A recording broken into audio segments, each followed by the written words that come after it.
There is new detail coming out this morning about the suspect linked to a string of stabbings in Massachusetts. The suspect will now also face criminal charges in Connecticut. Jared Revizos, who we're talking about, he was arraigned yesterday on 4 charges stemming from an attack at a McDonald's in Massachusetts on Saturday. Prosecutors are also connecting Revizos to the stabbing of 4 girls at a movie theater. The connection now to a homicide in Connecticut. What are you? Yes, a lot going on. You mentioned those 4 girls. That investigation is still underway, but Revizos appeared in court to face charges including armed assault with intent to murder, and now is being ordered to undergo a further mental health evaluation. After an initial evaluation, the court psychologist testified Revizos had difficulty with mental health issues for the last 2 years or so and does not demonstrate the rational capacity to work with his attorney. Here's more from that court psychologist, Dr. Kimberly Bistis.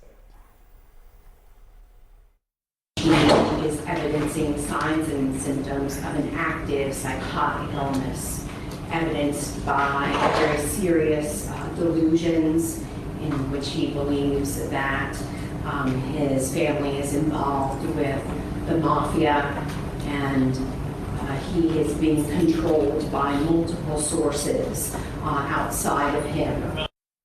So there you heard the doctor speak about very serious delusions. This psychologist said Revizos could answer basic questions about the charges against the suspect, but would burst into tears suddenly and was distractible.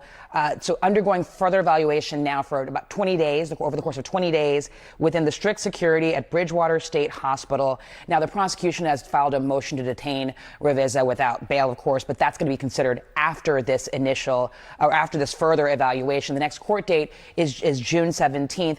As you mentioned, though, authorities in Connecticut, state police there, have now connected Revizos to a death that's going on that happened in Connecticut over the weekend in Deep River. According to state police, investigating troopers discovered a man later identified as 70-year-old Bruce Feldman outside of a home in Deep River, Connecticut.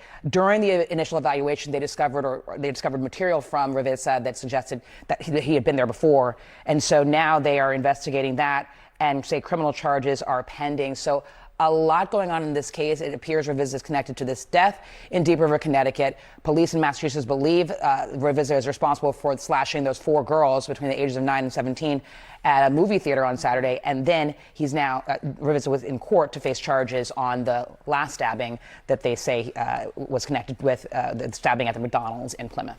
So now we've got mental health evaluation that's going to continue further that, and clearly much more to learn that will be coming out in court and an investigation. Yes, indeed. Athena, thank you so much for putting it all together. It is a lot.